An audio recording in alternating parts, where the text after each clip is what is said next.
Welcome to Peaceful Life Radio, your companion for navigating the second half of life with wisdom, intention, and grace. We're Don Drew and David Lowry. We're here to help you embrace your wisdom years with confidence and purpose. Now that the busy seasons of career, family, and fulfilling others' expectations are behind you, it's time to focus on what truly matters, your personal growth, relationships, and legacy. The best chapters of life are still ahead, so let's dive in. Grief is hard and comes in many different forms, and it's not just losing people we love. It can be losing all different types of things. But for me, it's realizing that life is really short and trying to do what makes you happy, trying to give grace to other people. I don't believe we get over losing someone. I think you learn how to deal with it, right? I'm still going to always be a little bit angry that his life turned out the way it was, that my kids don't have their father. Those things are still always going to upset me. But I try to focus on the positive and the good and hopefully have way more good days than bad days. That was Kelly Holden, our guest today on Peaceful Life Radio. She's an author of Kintsugi Life, Finding Strength and Hope in the Face of Loss. And she's really got some great ideas for those of you who may be facing loss right now. And all of us will, as you know. And with me today, of course, is my good friend, Don Drew. Don, I'm glad to see you online today. Wish our viewers could see how great you look, but this is an audio program. We always look better in audio. Thank you, David. I'm doing really great today. And this week's guest, as you mentioned, is Kelly Holden, the author of A Kintsugi Life, Finding Strength and Hope in the Face of Loss, which is the story of her and her husband Nick's journey with 2 bouts of cancer. She describes their 16-year journey and the aftermath of his death in 2013 in the book. And the story continues with finding love and joy again in life with her husband, Keith, who is also widowed. She believes that although life can be shattered and broken, it is possible to put the pieces back together again to find beauty in love and living. Kelly is the mother of 2 children and 2 stepchildren who are a fun family that loves to vacation and be together. She is an attorney by profession, but her true love is writing books and reading. In her spare time, she volunteers as a board member at the local food pantry and is involved in her church, St. Veronica. She loves to exercise, ski, cook, entertain, and travel whenever possible. Kelly, welcome to Peaceful Life Radio. Thank you very much for having me today. Welcome, Kelly. So glad you're on our program. We absolutely want to get into your personal story because it's the core of your book. But first, why don't we explore this concept of Kintsugi, which is the title of your book? It's, as I understand, the art of gold joinery. And frankly, the use of this word or concept is what drew us to your book in the first place. Can you tell us more about what Kintsugi means to you? Sure. So I read a lot, and it's this Japanese art of repairing broken pottery with gold and transforming it into something new. This idea of just because something is broken or shattered doesn't mean it can't be put back together. So I thought, what an awesome metaphor for life, certainly for my life, and I think for most people's life, because I don't believe that any of us are immune from tragedy and heartbreak. I thought it was such a beautiful concept and a great title for my book. Kelly, Kintsugi Life is a bit unusual in that it is an extremely personal book, and it recounts in detail the illness and death of your first husband, Nick. Having gone through a similar experience myself, I can say that much of the frustration you experienced, I also experienced in my life.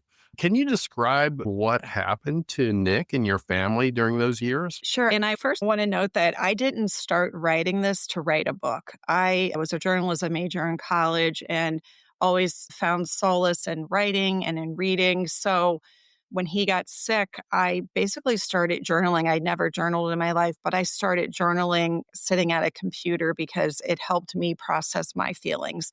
I started journaling and I kept adding to it and adding to it. And then people kept saying to me as the years went by, you should really publish a book. That's how the book came about. Nick and I met. I was 19. He was 21. We met in college. He was truly my best friend in the whole world.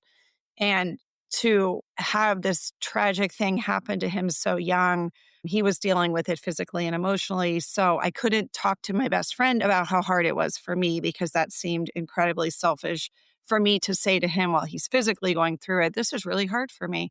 He was a 2-sport athlete in college. He was 6'7". He was really cute and just the nicest person you'd ever want to meet. He didn't drink alcohol. He didn't smoke. He didn't do drugs. And he was the guy who, in theory, should have lived to be 100, right? He was a picture of health. And unfortunately got Crohn's disease early on in his life. He battled through that in his 20s. And then the summer right before he turned 30, he got really sick. He wasn't feeling well at all. He was anemic. He had a lot of really odd symptoms. We went through reams of tests that summer of 1996. And then at the end of September, his bowel perforated while we were at home. I was 28, he was 30, took him to the emergency room, transferred him to another local hospital here in Cincinnati, and found out that his bowel had perforated, needed emergency surgery on a Sunday night, and subsequently was diagnosed with stage 3 Hodgkin's disease. I was shocked is a complete understatement, right? His mother was a nurse. She was an emergency room nurse. She lived a couple hours away, but she came in and helped us a lot through that journey. He went through about 6 months of chemotherapy, multiple surgeries. Anyone who's dealt with a cancer patient knows you don't just get cancer, right? Like you get all these other problems. So we were navigating through all of that. He recovered, felt great after he recovered. Actually, the chemotherapy cured his Crohn's disease, which was nice. And he had about 9 really good years. And then the Crohn's disease came back. And when it came back with a vengeance. I mean, to the point, the physician here locally sent us to Chicago to see an expert on how to treat him. And then fast forward about 7 years later, the winter of 2013 started feeling sick again. Again, he'd been sick a lot over the years, so it wasn't anything super concerning. Come to find out, he had acute myelogenous leukemia caused by his prior treatment from the chemotherapy. He spent 4 months in 2 different hospitals here in Cincinnati trying to get his leukemia into remission to get a stem cell transplant from his sister, who was a 10 for 10 match, and he was not able to survive that. So on July 12th of 2013, ended up passing away. My son was 11, my daughter was 15, so I had to come home and tell my kids, and we sort of went from there. There's so much more that happened. A lot of it's in the book. Not everything is in the book, but that was his journey. It was rough. And during all this time, your life is going on. You complete law school, you're starting a practice, you end up adopting Megan. 3 years later, you give birth to your son, and you're trying to raise a family. All of this is going on. I mean, life continues, right? Honestly, I think back and I don't know how I survived it. You think, how did I do all of this? It's day by day. Like, you don't know what's coming in the future. I've said to my husband, Keith, now, it would be nice to know the future. And his comment was, I don't think we want to know the future. It would be paralyzing because it's not always good. Do it day by day and celebrate those really good days to get through the dark days. And Nick had a lot of really dark days. And for somebody who was an athlete and used to going out and about and doing things and being sidelined on a couch or in your bed for days on end was really difficult for him emotionally and physically. And then I'm having to be the cheerleader to say everything will be okay and get his medicine, my kids and my job. There were days where I can remember going to work and sitting at a light, waiting to turn into work and falling asleep in the car because I was absolutely exhausted, right? But also, none of us get through this life alone. I had family and friends who helped me every step of this journey. I remember calling a neighbor saying, Nick needs IV antibiotics. He's got an infection in his legs and has to go to the oncologist's office for a 2-hour infusion. Could you take him for me? So I called in friends, family, neighbors all the time to help us out. Otherwise, I wouldn't have gotten through it all. It would have been really difficult. Kelly, this is a very heartbreaking and personal story. Was it hard for you to put this in a journal? Were you worried about somebody discovering or seeing it, even though it was private at the time? Was this hard? I never actually thought about that. I never worried about it. I just kind of wrote it down and kept writing. And when people kept saying, you should write a book, you should write a book. And I really didn't want to publish a book that was just all heartbreak and poor me, feeling sorry for myself and sorry for Nick. And I probably wouldn't have published it had the story not turned out better, quite honestly. But when I met my husband, Keith, who's also widowed, as you noted, and the journey of life got better for me, for him, for our 4 kids, I realized that believing again in love, trying to stay positive despite everything that happened is really important. And some people don't recover from things like this. Grief is a very individual journey, and it's really difficult for some people to ever get through it. And I don't know that any of us fully get through it. And I don't believe we get over losing someone. I think you learn how to deal with it, right? I'm still going to always be a little bit angry that his life turned out the way it was, that my kids don't have their father. Those things are still always going to upset me, but I try to focus on the positive and the good and hopefully have way more good days than bad days. When I met Keith and I kept writing this story, I thought maybe it is something worth publishing to tell people, gosh, I got through it. You can get through it. It's not easy. Here's what I did. Maybe that doesn't work for the next person or the next three people, but maybe snippets of it will work for those people. And if it's a book that can help somebody, that's when I decided I wanted to publish it. And it is really personal and it still makes me cry. Like, 12 years later, that gosh, like all this stuff happened to poor Nick and his family. But after he passed away, I was literally looking for books or stories of how do I get through it? You're looking for a manual. Like, I'm a person, I'm a fixer. That's why I became a lawyer. I like to fix people's problems. I like to make the world better for people and I want to solve everybody's problems. But now I had the biggest problem. So I was looking for someone to tell me this is what I did and this is how I can get through it. And I loved reading stories about people or listening to podcasts about here's how I got through it. So I thought, well, if this book helps somebody or it gives somebody hope, then maybe that's what I need to do.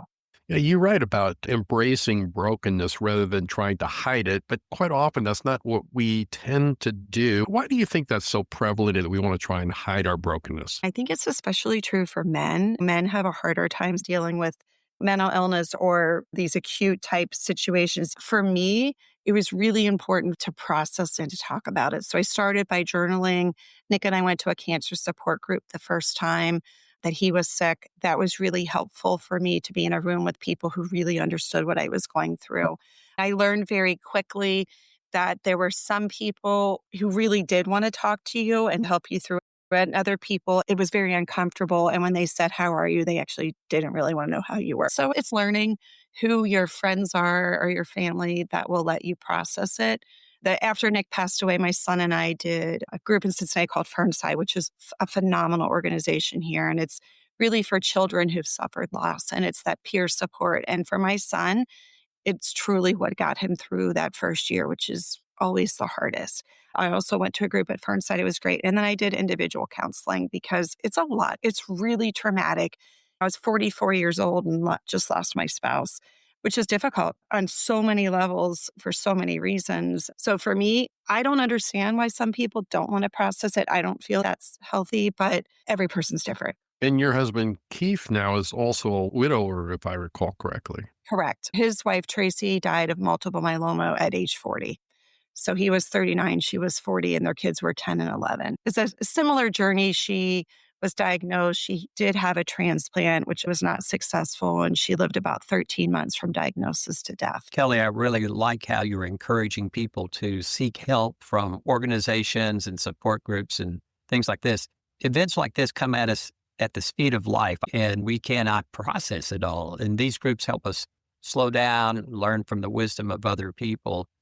But you talk about the art of Kintsugi and taking something that's valuable to us, gluing it back together with gold, taking all those pieces and putting them together with gold and creating these golden repair lines. I love that thought.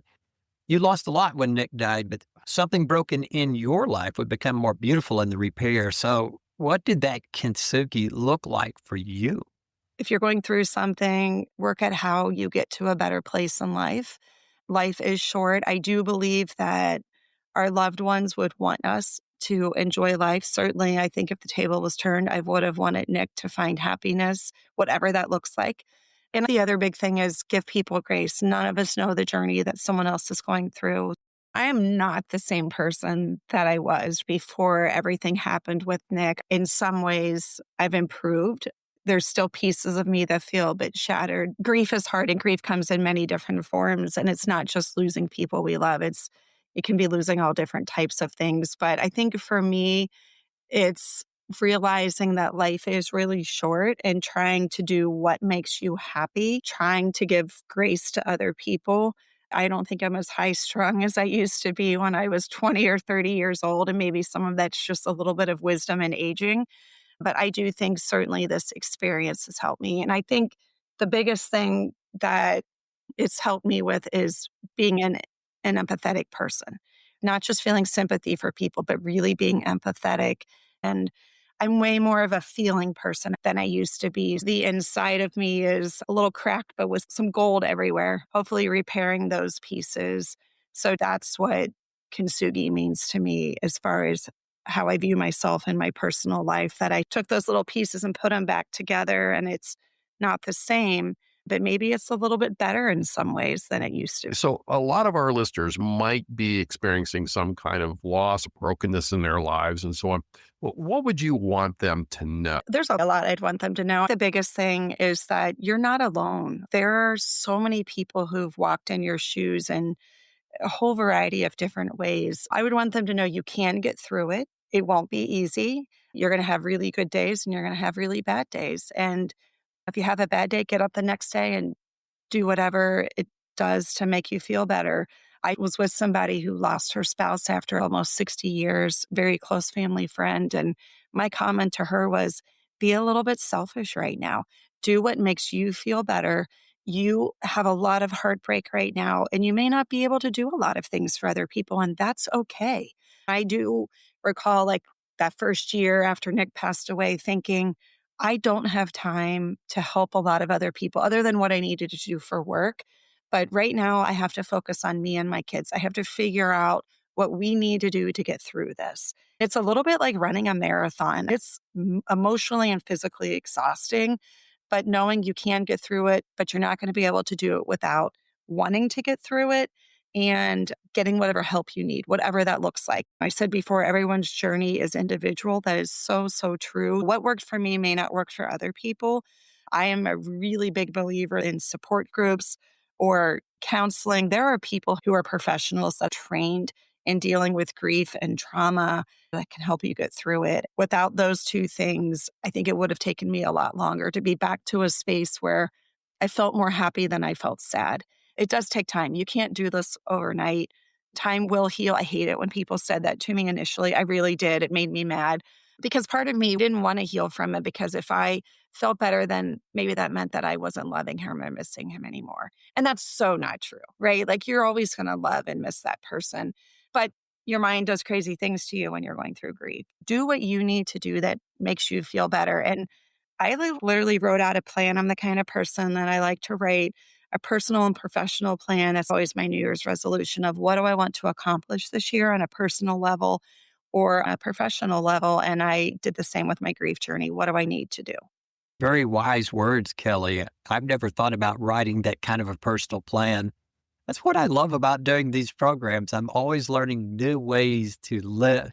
We call this Peaceful Life Radio. And one of the reasons we have the show is because we want people like you to talk about these things that have broken us. And yet you found your way to a new life, picking up the pieces and moving forward with all of that. You wrote this book several years ago. Tell us some things that if you were writing it again, you might put into the book. Oh my gosh, every time I go through it, I'm like, why did I write that? Why did I not say it this way? Or why did I not add this information, which I think all of us do in life?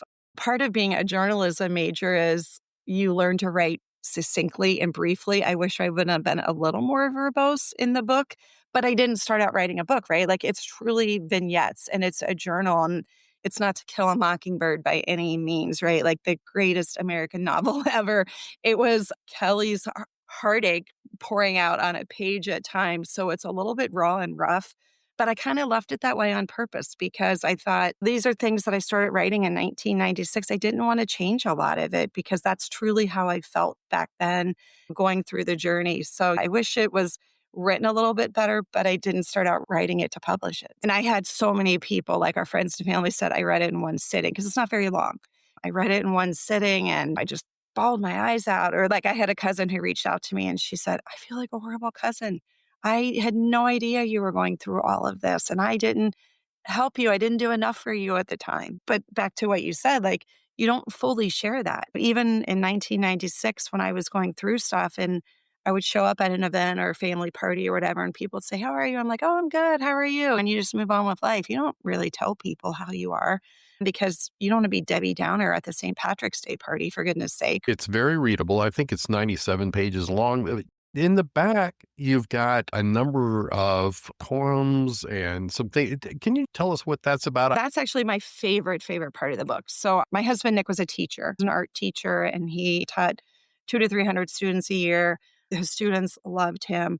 I wish I would have taken more pictures back then, but his students sent us artwork and poems. And I tried to hang all this stuff in his hospital room because he was in the hospital for 4 months to make it seem more hopeful, right? And say there's all these people out here and you're changing lives by teaching these students.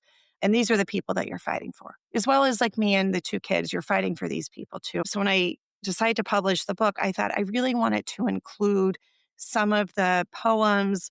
There's a paper by my son, a paper that his niece Rachel had written when she was in high school, a drawing from one of his nieces, artwork from some of his students to show the profound effect that he had on other people. It's truly my favorite part of the book because they're showing their love for him and then the heartbreak. The poem that's probably the most appropriate for the podcast because it's the shortest is the one that called Coach Showning by Riley Kincaid. And Riley was on my son's 5th grade basketball team being coached by my husband, Nick. And Riley was a really quiet kid back then, a little shy.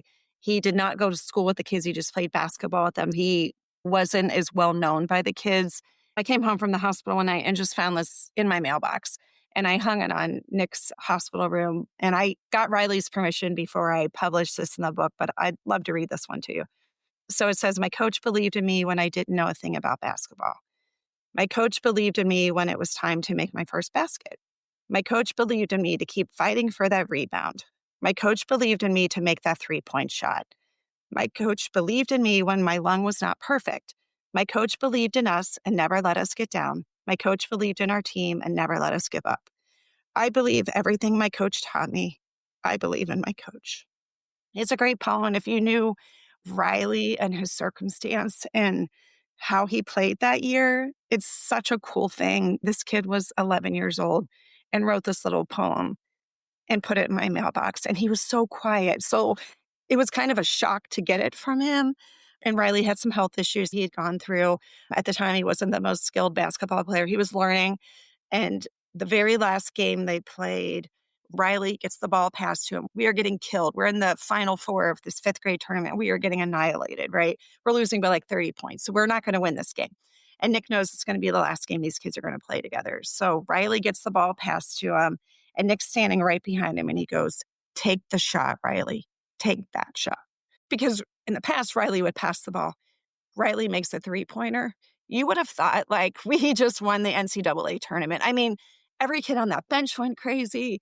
It was the best thing. But not only did Riley do that, then he goes down, rebounds the ball, like gets a defensive rebound, takes it back down and scores another basket and scored 5 points. That 3-point shot gave him confidence to do that. And I remember getting in the car, after we lose the game and saying to my son, that was the coolest part of your whole season. To watch Riley have confidence to do that and know that Nick gave him that confidence. It was really cool. Wow. As I've listened to some of these stories, I have to say that Don and Kelly, both of you, I'm writing a small line between emotionality and rationality. There's a part of me that feels, because I'm a very empathic person, there's a part of me that says, oh, I wish I could make this good for you. I wish I could make this better for you. And I also feel it because of my partner, Don Drew, who lost the love of his life after being in a lifelong marriage and relationship with his beloved Marcia. And Don, as you've heard Kelly's story, tell me some of the things that are coming up for you and how this is impacting you and what she's saying. Thank you for asking that, David. I love the book for a lot of different reasons. Of course, Kelly and I's experiences are going to be different. I was married 39 years and Marcia's illness was relatively quick. It was over in 20 months, which had its own challenges. There were many things that stood out to me. One was the very principle of Kintsugi, the idea of being broken, but learning to put your life back together again, being richer because of it, and understanding that just because you lost your love doesn't mean you lost your love. You still love that person that meant so much to you. And yet, like Kelly, I've remarried and I love my wife dearly and I love her just as much as I did Marcia. And I love her in different ways because I appreciate the experience I went through. Her detailed description of working through the medical system resonated with me greatly.